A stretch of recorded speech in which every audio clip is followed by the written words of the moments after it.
네, 자 오늘 시장 브리핑을 이렇게 저희가 마무리하고요. 자 지난밤 미국 시장 어떻게 흘러갔는지 간단하게 제가 짚고 넘어가도록 하겠습니다. 지난밤 미국 시장 맵을 한번 보도록 하겠습니다. 마이크로소프트, 엔비디아, 구글, 메타, 테슬라 하락했습니다. 하지만 나머지 기업들이 좀 좋은 모습이 있었고요. 이렇다는 얘기는 큰 빅테크 주식들이 상당히 조금은 쉬어가는 그러한 시장이었다. 자, 하지만 중소형 기업들은 어제 크게 올랐습니다. 특히나 러셀 2000 지수 같은 경우에는 2% 가깝게 1.9% 상승하는 모습을 보이게 되면서 내가 가지고 있었던 중소형 기업들은 아마 크게 상승했었던 그러한 시장을 아마 보셨을 거라고 생각이 듭니다.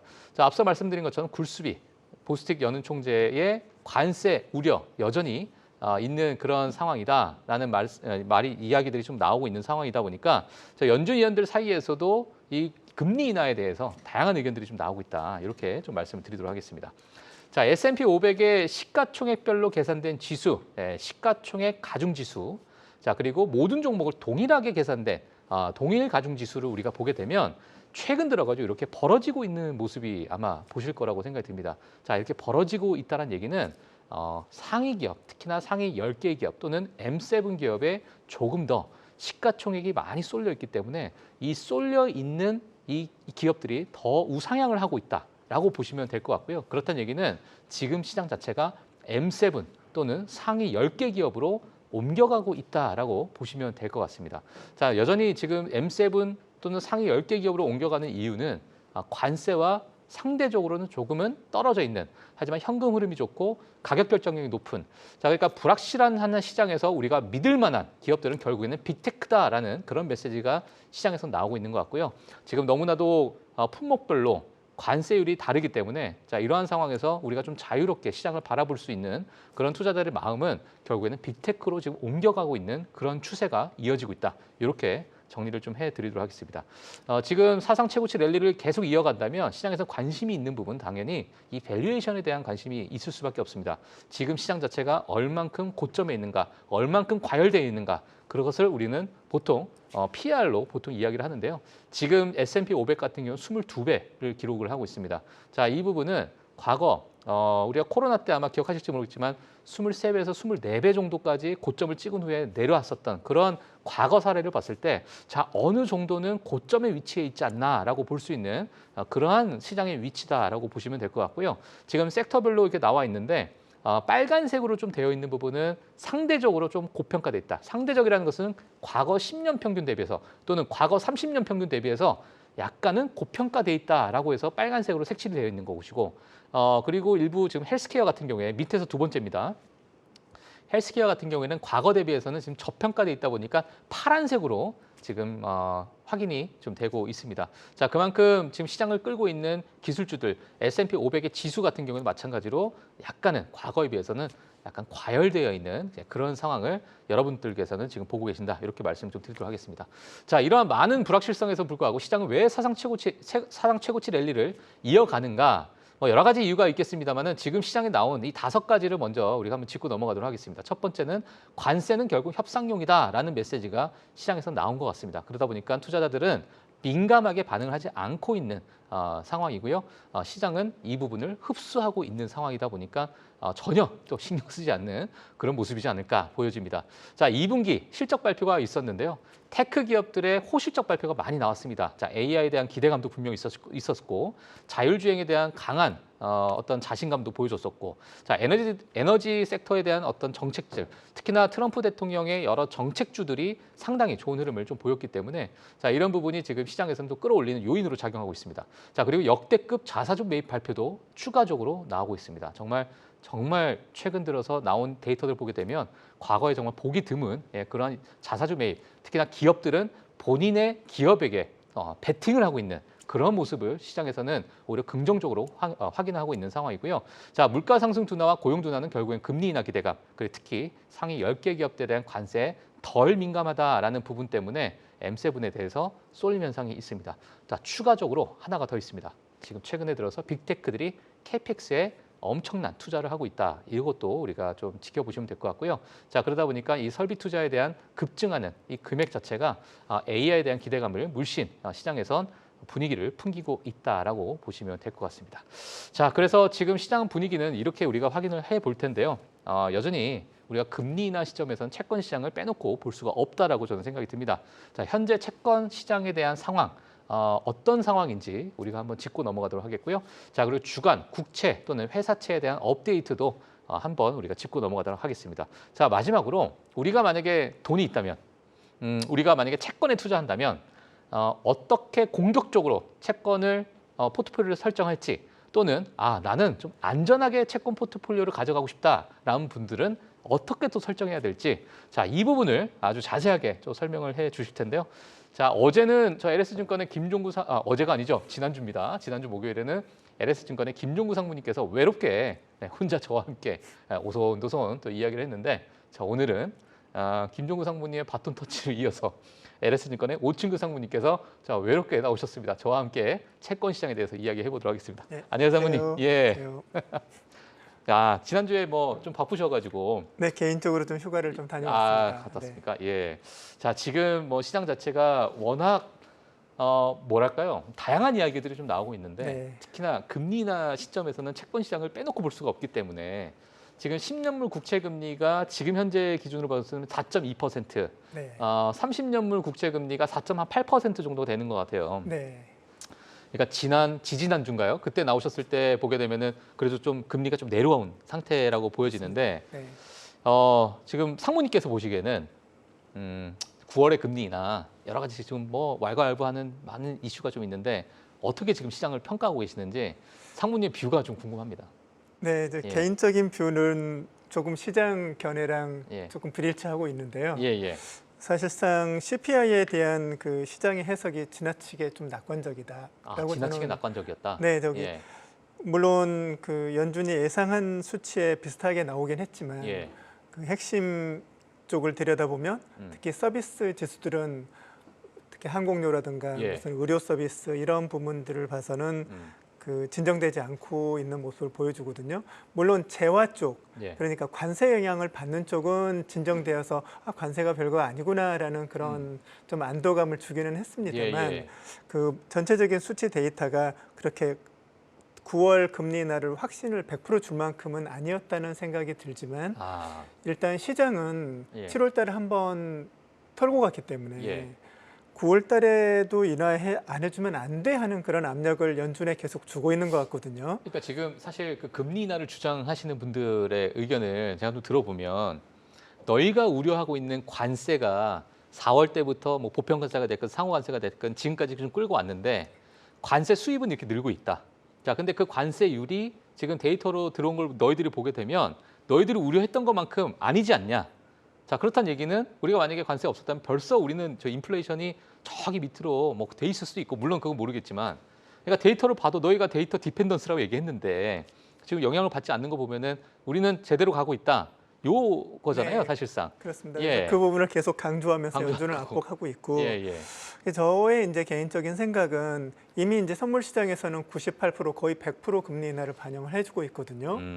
사실상 연준으로서는 부담스러울 겁니다. 금리 인하를 안 하면 시장이 화답을 안 하는 셈이 돼버리는 거거든요. 그런 게 어떤 게 보면 또 다른 불확실성일 수도 있고 그래서 연준의 입장에서는 약간 밀리듯이 한번 인하해주고 또 볼 수도 있을 것 같아요. 시장이 지금 이런 원하는 식으로 대로. 원하는 대로. 과거의 패턴이 종종 그래 왔거든요. 그래서 이번만큼은 한번 금리 인하를 해주고 넘어갈 수도 있겠지만 지금 앞으로 그러니까 지금 다음 달 이맘때쯤 금리 인하 결정인데 그 전에 지켜봐야 할 지표들이 또 많거든요. 그렇죠. 고용 지표, 물가 지표 또 있고 지금 식으로 그리고 8월 하순경에 잭슨홀에서 심포지움이 있는데 그때 또 패드 입장이 어떤 식으로 밝혀질 수도 있고요. 그래서 일단은 금리가 하락할 만큼은 하락했다라고 저는 단기적으로 30년짜리든지 10년짜리든지 2년 단기물이든지 1년 한 번 금리 인하는 반영한 수준의 지금 금리가 와 있다라고 생각을 합니다. 지금 현재가. 저는 뭐 채권을 하는 사람으로서 채권 투자를 권유하는 입장에서 앞으로 금리가 더 많이 인하됐으면 좋겠지만 일단 2주, 3주 전보다는 지금 20bp 정도 금리가 하락한 상태에서 충분히 금리 인하 기대감을 반영한 수준이다라고 보여지고. 만약에 지금은 저희는 9월 금리 인하 시점을 이야기를 많이 하고 있고 방금 상무님께서 말씀하신 것처럼 벌써 지금 시장에선 반영이 좀 되어 있다. 근데 일각에서는 지금 오늘 베센트 재무장관이 뭐 50bp 금리 인하해야 된다. 또는 뭐 장기적으로 봤을 때 150bp 뭐 이런 이야기를 하고 있는데 이런 것들이 조금 더 시장에 채권 시장에 먼저 선반영이 돼서 금리가 더 추가적으로 그러니까 채권 가격이 올라가고 금리가 더 추가적으로 내려갈 만한 그런 요인으로도 작용할 수 있을까요? 어떻게 그런 발언을 어떻게 보세요? 그런 정치인이라든가 주변 사람들의 네트워크만으로 금리가 인하되는 건 저는 아니죠. 한 20년 경력 동안 못 본 것 같습니다. 예. 하지만 충분히 이제 그 베센트 장관이 1.5% 이야기한 거는 나름 논리는 있거든요. 그러니까 지금 미국이 금리가 지나치게 높다. 그러니까 미국의 지금 현재 인플레이션을 유발하지 않고 경기를 꺾지 않는 그 중립금리, 이론적인 중립금리 수준을 학자들마다 틀리지만 2%에서 2.5% 보는데요. 그러면은 지금 현재 기준금리 4.25라고 봤을 때 1.5% 하락할 여지가 충분히 있는 거거든요. 그래서 그 논리가 뭐 갑자기 튀어나온 건 아니고 그렇게 주장하는 사람들의 많은 사람들의 논리를 대변해서 이야기했다고 저는 보여지고요. 하지만 그거는 기대일 뿐 당장 연준이 거기에 화답하지는 않을 거라고 보고 있고요. 물론 지금 현재 뭐 일부 운용사라든가 투자은행에서 50bp 인하 얘기를 지금 슬쩍 또 내놓고 있어요. 비컨 얘기를 내놓고 있는데 그 정도까지는 혹시 연내. 물론 연내 연말까지 11월, 12월이 또 있죠. 그렇죠. 3번 남았는데 3번 남았죠. 75bp 인하 가능한 거 아니겠습니까? 그래서 연내까지는 50bp도 충분히 가능할 수 있겠다라는 생각을 합니다만 9월 달에 그 50bp 비컷을 하기에는 좀 지나친 기대다라고 판단하고 있습니다. 알겠습니다. 자, 일단 뭐 채권 시장 금리 인하에 대한 오상무님의 어떤 비유를 또 말씀을 해주셨는데 일단 오늘 사실 지금 주간 저희가 또 업데이트를 한번 해야 될 것 같아요. 저희가 지금 매주 목요일마다 정말 채권에 대해서 모르셨던 분들도 이제 관심 있게 지금 보고 있는 상황인데요. 지금 주간 어떻게 좀 흘러가고 있습니까? 네, 그래서 이번 주, 그러니까 지난주 이번 주는 CPI가 가장 큰 이슈였고 CPI가 예상보다는 더 안정세를 보였다고 시장은 판단하는 것 같고요. 그로 인해서 지난주에 보면 미국 국채, 특히 장기물 위주로 가격이 조금 올랐어요. 많이는 아니지만. 그리고 눈여겨봐야 될 부분은 투자 등급 회사채 오른쪽 기둥을 보시면 될 것 같은데요. 알트리아, 인텔, 제너럴 모터 이 세 개 회사는 더 트리플 B 그러니까 투자 등급 회사채 중에서 비교적 그 만기 수익률이 높은 변동성이 조금 큰 채권들인데 주간 총 수익률을 보면 노란색으로 하이라이트 되어 있습니다만 1.3%, 1.7%, 1.3% 이렇게 가격이 올랐어요. 그러니까 뭐 연 수익률이 아니라 한 주 동안에 그렇게 됐다는 겁니다. 그래서 옆에 안전자산 채권 국채에 비해서 한 1%씩 더 올랐죠. 이 말은 즉슨 투자 등급 회사채의 그 금리, 만기 수익률이 훨씬 더 많이 떨어졌다. 그래서 가격이 더 많이 올랐다. 그러니까 국채 대비 아웃퍼폼했다. 지금 예를 들어서 위험자산이 훨씬 더 좋은 실적을 냈다라고 말을 할 수 있고요. 이게 참 굿사인인 게 그 8월 초에 그 로이터 기사에 따르면은 그러니까 이런 등급의 회사차의 펀드에 유입된 자금이 116억 불이라고 해요. 주간 116억 불. 그게 2020년 이후에 5년 만에 가장 큰 수치라고 합니다.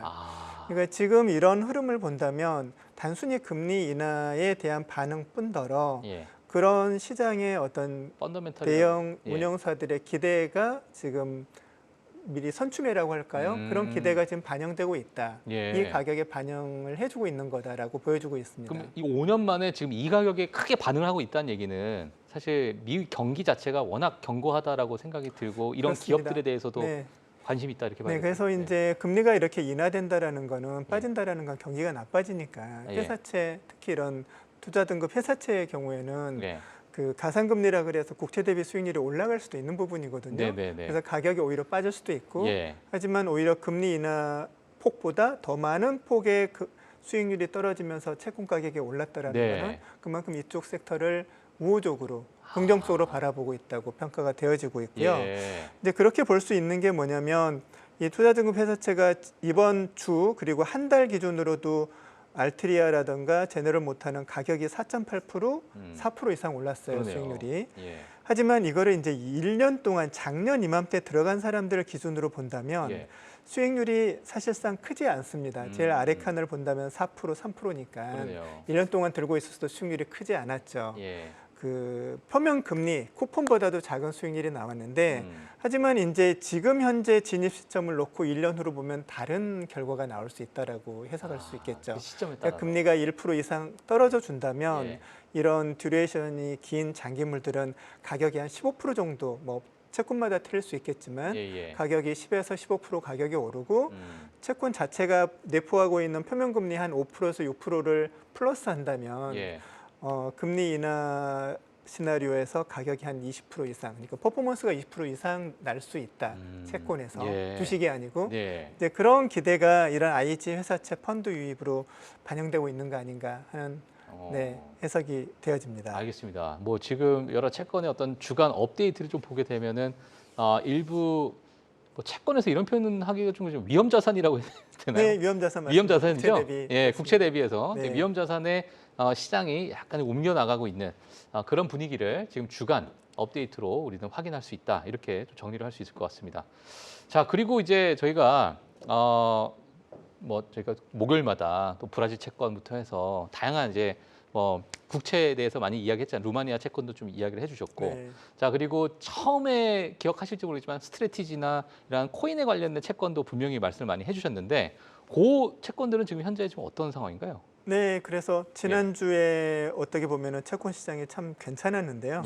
어떤 섹터 하나 빠지지 않고 전체적으로 안정적이거나 올라갔어요. 그래서 신흥국 국채 또는 국영 기업 채권 섹터를 보더라도 대표적인 브라질 국채가 한 2% 정도 가격이 올랐고요. 2.3% 올랐고요. 주간 동안에. 그다음에 페맥스는 또 한 번 더 올랐습니다. 그래서 월간으로 보면은 브라질이 총 수익률이 4.6% 나왔고 페맥스가 9.3% 수익이 났어요. 채권인데. 그리고 연간 기준으로 보면은 페맥스는 지금 26.8%라는 경이적인 수익률을 지금 내고 있는데요. 이제 물론 이 와중에 이제 멕시코 정부가 페맥스에 대한 전폭적인 그런 지원, 실증적인 지원 정책을 지금 펴고 있기 때문에 몇 주 전에도 얘기했습니다만은, 그리고 루마니아는 살짝 이제 이건 통화가 다르기 때문에 좀 미국 쪽이랑 다릅니다. 그래서 살짝 보합이었었고요.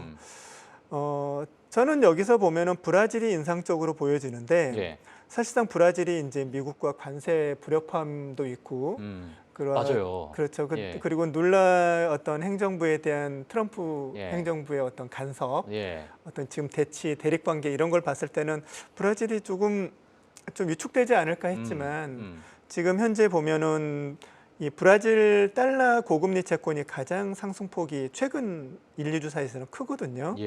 이거를 보면 브라질이 그 관세 이슈에서는 상당히 벗어나 있다라는 시장의 해석을 하는 것 같고, 이미 사실 브라질은 그 수출이라든가 수입 구조를 미국 이외로 굉장히 많이 다변화해 놨고요. 반미가 조금 있는 나라 아닙니까? 그다음에 또 미국 입장에서 말은 50%라고 했지만 브라질의 주요 광산물이라든가 철광석 그런 원자재 수출품에 대해서는 관세를 제외시켜놨고, 그래서 어찌 보면 지금 브라질이 이런 시장의 노이즈와는 상관없이 꽤 이런 금리 인하 기대에 가장 많이 화답한 섹터가 아닌가. 실제로 금리 인하가 되면은 그 자산운용사, 미국의 대표적인 자산운용사 중에 누빈이라는 꽤 큰 대규형 채권 운용사가 있는데 거기서는 이제 지난주에 그런 언급을 했더라고요. 미국 금리 인하에 가장 우호적으로 화답한 섹터가 브라질이다. 왜냐하면 금리가 인하하면 이런 고금리 채권, 특히 뭐 우리나라 같은 경우는 비과세이기도 하고 7%, 8%짜리 고금리 채권이 귀해지거든요. 그래서 이제 이쪽에 더 자금이 들어갔다라고 보여집니다. 그리고 이제 앞으로 이제 금리 인하 추세가 이어진다면 이런 그 가격 상승 효과를 볼 수 있는 섹터 중에 하나라고 또 여겨지고요. 그래서 상당히 지난주에 또는 지난 한 달 신흥국 채권들, 특히 달러 표시 채권들이 괜찮았다 이렇게 결론을 지을 수 있을 것 같고요. 월가의 그 정말 유명한 채권 자산 운용사에서 브라질에 대해서는 좀 늦게 말씀을 해주셨는데, 제 오충구 상무님께서는 그보다 좀 일찍 먼저 말씀해 주셨잖아요. 아니, 그분들이 하는 이야기를 제가 먼저 꺼내와서 한번 써먹고 그분들이 또 한 번 더 해주고 그런 거지 않을까 싶습니다. 월가보다 앞서는 저희 오충구 상무님의 뷰가 저희가 또 프리마켓 뉴욕에서 저희는 볼 수 있습니다. 그래서 브라질에 대해서 이렇게 말씀을 좀 해주셨는데, 사실 이제 그 스트레치나 마라홀딩스, 이러한 기업들도 마찬가지로 월간 총수익률은 마라홀딩스가 또 3.3% 정도 또 수익은 좀 주고 네, 있고. 저는 이런 코인 또 암호화폐 쪽은 제 전문이 아니고 아. 주식 쪽은 제가 다 바라보는 부분은 예, 예. 아니지만 김종구 상무님 전문이시죠, 네, 여기가. 이런 유언 자산들도 이제 금리 인하에 빨리 화답하는 섹터다 보니 이런 긍정적인 추이를 이렇게 추세를 이어가고는 있지만 제가 그냥 이렇게 수치만 놓고서 보면은 최근에는 좀 상승 폭이 좀 둔화되고 있다는 게 느껴집니다. 아, 최근 들어서요? 네, 최근 들어서는 이건 이제 주가가 오르는 거에 비해서 채권 상승이 조금 덜 따라오고 있다. 이제 왜 그런 걸까요? 글쎄요, 이제 그러니까 페리티라고 그러죠. 그러니까 전환할 수 있는 지금 여력이 지금 전환 가격이 지금 현재 가격에 비해서 이제 현재 가격이 주식 가격이 올라가다 보니까 전환할 수 있는 기회가 더 많아지는 건 사실이지만 그럼에 따라서 이제 처음에 주식 가격이 튈 때는 전환 가능성이 높아지는 거를 좀 더 앞서서 반영해주고 과대하게 반영해주다가 이제 주가가 많이 오르고 최근에 주가가 변동성이 커졌잖아요. 그러니 이제 채권 가격이 거기서부터는 조금 감막을 하는 거죠. 올라도 그만큼 잘 안 올라주고 뭐 이런 모습이 아닐까 제 개인적인 해석입니다. 처음에 먼저 좀 올라주고 진짜 가격이 올라오니까 거기서는 관망하고 있고 맞춰 나가는. 어느 정도 이제 장기적으로 봤을 때는 맞춰 가겠지만 지금 현재 포인트에서는 약간 그런 모습을 보여주는 거 개인 투자자들 그러니까 심리적으로는 약간 괴리율이 좀 보일 수도 있겠네요. 그 과정 속에서. 네, 충분히. 예, 알겠습니다. 자, 그래서 사실 지금 뭐 많은 이제 브라질 채권에서 뭐 매주 또 강조를 해주셨기 때문에 아마 저희 프리마켓 뉴욕 보시는 분들은 다 정말 기따갑게 아실 거라고 생각이 좀 들고, 저는 오늘 너무나도 좀 재미난 것들을 준비해 주신 내용 중에요. 지금 터키에 관련해서 이제 트르키예죠. 이제 우리가 이렇게 불러야 될 것 같은데. 자, 리라와의 안정세가 지금 뭐 이어지고 있다라고 이야기가 좀 나오고 있습니다. 이제 안정세라고 섣불리 얘기하다가 그러니까 금리가 워낙 높기 때문에 이걸 우리가 안정세라고 표현하기 좀 그런데 과거 대비해서는 조금은 뭐 괜찮아지고 있는 상황인가? 근데 이제 뭐랄까요? 위험 자산이라고 초위험 자산이라고 해야 될까요? 지금 그냥 통화죠. 그냥 통화라고 봐야 될까요? 채권은 통화 투자라고 보는 게 맞을 것 같습니다. 금리 투자일 수도 있지만 금리가 명목 금리가 높다 보니까 하지만 그 명목 금리가 언제든지 통화로 상쇄될 수 있는 채권이기 때문에 결국 통화에 투자하는 채권이라고 보는 게 맞을 것 같습니다. 그럼 지금 뭐 어떤 상황이에요? 7월달에 터키의 이제 CPI 인플레이션이 과거 24년 말 올해 초까지 70%대였다가 최근에 많이 떨어져서 지금 40%대까지 CPI가 내려왔어요. CPI가 70%까지 갔다가 40%까지 떨어졌어요. 그러면서 이제 터키 중앙은행이 지난달에 기준금리를 46%에서 43%로 3% 내렸어요. 3%. 네, 기준금리가 그렇습니다. 46%에서 43%로. 네, 4.6에서 4.3이 아니라 46%에서 43%로 3%가 내렸는데 이제 이 정도 뭐 B컷이라고 할 수도 있고 모수에 비해서는 작은 컷일 수도 있는데요. 스몰컷처럼 보이긴 한데. 과거에 이제 그 에르도안 행정부가 중앙은행에 압력을 넣어서 몇 차례 금리를 인하한 적이 있었고 저금리를 유지한 적이 있었어요. 그럴 때는 터키 리라화가 굉장히 많이 하락을 했었거든요. 근데 지금은 중앙은행이 선제적으로 금리를 많이 올려놨다가 CPI 인플레이션이 둔화되는 것을 보고 거기에 맞춰서 금리를 인하하니까 시장이 오히려 그런 모습에 조금 신뢰를 더 박수를 보내는 것 같습니다. 그래서 이 차트가 하나 있는데 지금 이 차트는 그 리라화 대비 원화 환율입니다. 달러가 아니고요. 그래서 1리라에 지금 현재 한 34원 정도 하고 있어요. 최근에. 그래서 지금 차트상 잘 보이지는 않고 있지만 지금 1년 정도의 차트인데요. 1년 한 6개월 정도 되는 차트인데 리라화가 원화 기준으로 작년 1년 동안 16% 정도, 1년 전에 들어간 사람은 리라에서 한 16에서 18% 손해를 봤습니다. 하지만은 이자에서 한 30% 받았다면 한 12, 3% 전체적으로 수익이 났겠죠. 그러겠네요. 그러니까 지금의 금리 하락폭은 환 손실폭은 금리로 충분히 지금 커버해주고 있다. 그러겠네요. 그런 측면에서 그 통화 하락이 나쁜 모습은 아닙니다. 근데 지금 요즘 모습은 최근에 이제 7월 달에 금리를 인하하고 나서의 모습을 보면은 이 하락 트렌드에서 벗어나고 횡보하는 모습을 보여주고 그러네요. 있어요. 예. 금리를 3% 정도 인하했음에도 불구하고. 예. 그래서 이제 이런 모습이 앞으로 지속적일 거라고 단언할 수는 없지만 예. 최근에 외국인들의 터키 리라와 국채 그 투자 비중이 22년, 23년 단 1%에서 25년 1월 달에 10%까지 올라왔어요. 외국인 투자 비중이. 22년, 23년이 1%였는데 1%밖에 안 됐었어요. 언제가 10%가 됐다고요? 지금 올해 들어와서. 올해 2025년에 들어왔어요. 물론 이제 터키의 이제 통계 수치라는 게 조금 조금 발표가 좀 진부하고 좀 늦긴 해서 1월 달 수치긴 하지만 그 이후로 아마 더 늘었지 않을까 싶지만 아무튼 그 현재로 25년 1월 현재로 외국인 투자 비중이 10%. 보통 이제 대부분 외국인 투자라고 해서 기관 투자자들이 대거로 이제 많이 들어간 거죠. 예. 그러니까 외국인 투자 비중이 많아진다는 건 그만큼 터키 리라화를 지지해 준다는 이야기고요. 그렇게 또 바꿔서 사야 되니까 그러네요. 달러를 팔고 리라를 사서 그리고 또 하나는 이제 한참 리라화가 약세했을 때 터키 중앙은행에서 약 우리나라 기준으로 100조 정도에 되는 그 터키 정기예금 국민들이 예치한 정기예금에 환을 보전해 줬어요. 그러니까 그러니까 달러로 전환해서 손실이 나면은 그만큼을 보전해 주는 그 예금 보호 제도가 있었습니다. 그걸 얼마 전까지 시행을 했거든요, 실제로. 근데 그런 보호 제도 때문에 리라화가 더 약세가 되는 거거든요. 되겠죠. 왜냐하면 정부에서 달러를 사놓게 될 수밖에 없으니까. 근데 그게 최근에 그 규모가 100조에서 한 수치는 정확하지 않습니다. 근데 단일 한자리 숫자 1조나 한 4조 정도로 줄었고요. 점점 그걸 폐지하고 있어요. 그러니까 그 리라화에 대한 신뢰도가 더 상승이 됐겠네요. 네네, 올라가니까. 그래서 터키 리라화를 압박하는 요인이 제거된 셈이죠. 25년 연말에는 그 제도 자체를 없애겠다고 했습니다. 그래서 이제 그리고 또 연말까지 그 중앙은행 발표긴 하지만은 인플레이션이 20%대로 떨어질 거고 기준금리로 시장에서 예상하기로는 지금 43%인데 36%까지 낮출 걸로 그 포캐스트가 되어 있거든요. 그래서 이제 이런 여건들을 보면은 리라화가 하방이 막혀 있는 것 같고요. 떨어지는. 그리고 기준금리는 점점 낮아질 것 같고 채권에는 굉장히 굿사인이죠.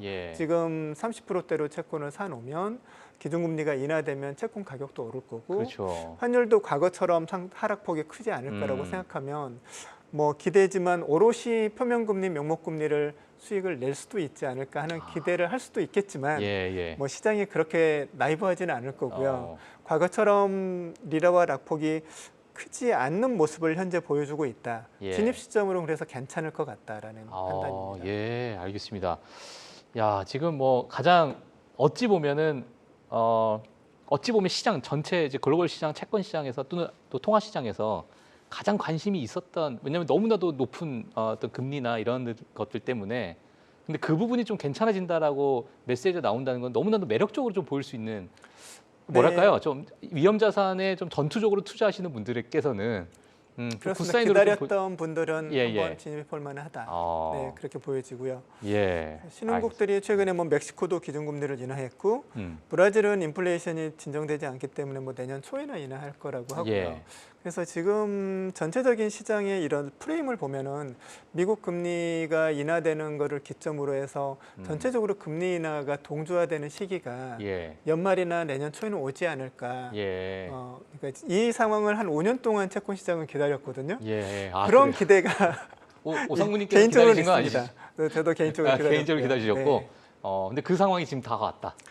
시장은 그렇게 예측을 해주고 있는 것 같아요. 눈빛에서는 오상무님이 그렇게 보고 계신 것 같습니다.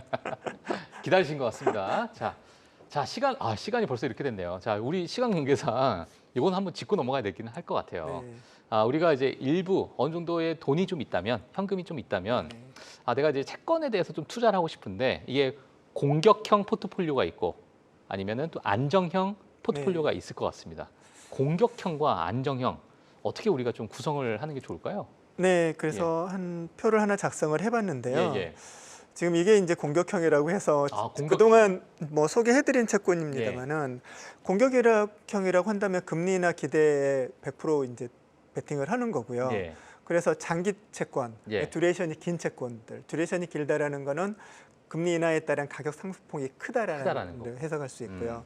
거기다가 장기이기도 하고 신흥국 채권이기도 하고 또 거기다 리라와 환 리스크까지 같이 넣는.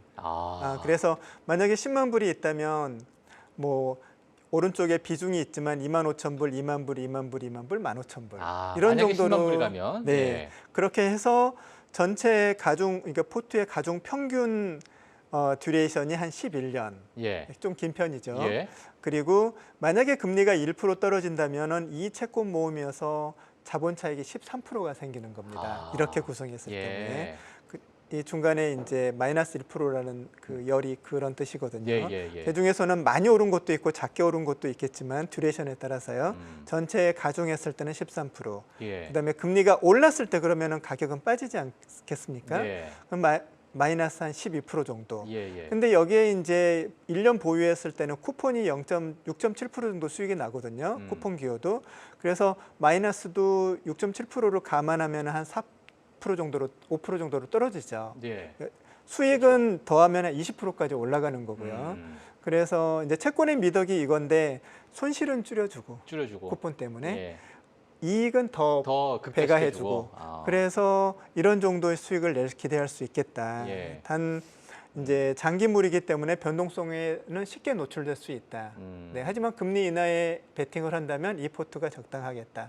근데 이제 채권만 있으면 조금 심심하니까 환을 조금 넣어보자 해서 넣은 리라화까지. 겁니다. 리라화까지. 오늘 말씀해 주셨던 그 리라화까지. 그리고 이제 중립형으로 간다면 그런 리라화 정도는 좀 없애고 대신 이제 현금성, 그러니까 미국 단기채 한 9개월, 10개월 남은 채권, 이 채권은 그냥 쭉 가져가면은 상환을 받기 때문에 2.7% 수익이 그냥 나는 거거든요. 그런 구조로 짜면 이제 금리 인하 시에 상승이 조금 줄어들지만 뭐 조금 더 안정적으로 손실폭도 줄어들고 이렇게 설정할 수 있지 않을까. 알겠습니다.